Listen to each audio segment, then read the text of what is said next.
Ine dilde bolan bu görýäňiz Seýid Ahmediň Kümmeti 19-njy asyrda bolan 361-de ýeşe daşygy dörädi.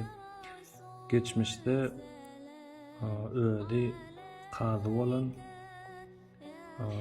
şol wagtda şol zaty taşlap gelip ýanky sufizme baş goşup sowpçylyk ugyny ötüp uly alim bir derejä ýeten ýöne gater we adalaty bilen tapawutlanan hiç bir wagt adalatlyga garşy ýüregi ýa adalatlyga garşy bir gödýmesi bolmandyr, şeýle bir adalatly bolupdyr.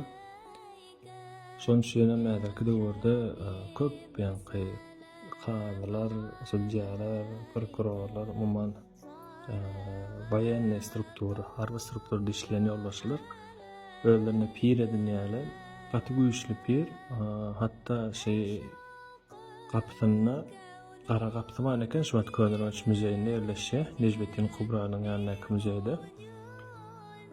Şo gapydan dawalaşyp, meselem ýa bolmasa bir ýalan söýläp, biriniň ağırlığı bilen biriniň zadyny aljak bolsa, şo gapy gysyp saklaýar eken.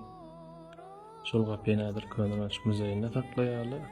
Hatda öňkü döwürlerde açanda pir ýok bolandan soňam iki adam bir zadyň üstüne dawalaşsa, şu piriň gabrynyň ýanyna baryp, şu pirden geçirýän ekenler. Şol adam ýalanlyk bilen altyda hökman suratda şol alandady özüne siňmeýän eken, hökman bir göz görýän eken. Adamlar şo derejede çekinýän eken pirden, şeýle bir adalatly bolan we günümel adalatlylygyň üstüne basyp ýatyran şo ýaly Allah tarapyndan kudret eýesi bolan Allah tarapyndan öwliýasyna berilen keramet, sebabi keram, öwliýalary keramet bilen bezenýän Allah'dyr.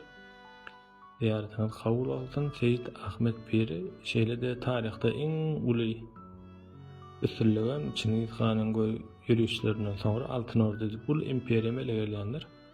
Ine şol imperiýanyň soňunda başda gelen Hudaýsyz imperiýa, şol imperiýanyň musulman dinini kabul etmegine sebäp bolan piriniş bir. Daşy bolsa seýahat etseňiz Köňerbaş şäheri 361 diýaratyňyz kabul bolsun.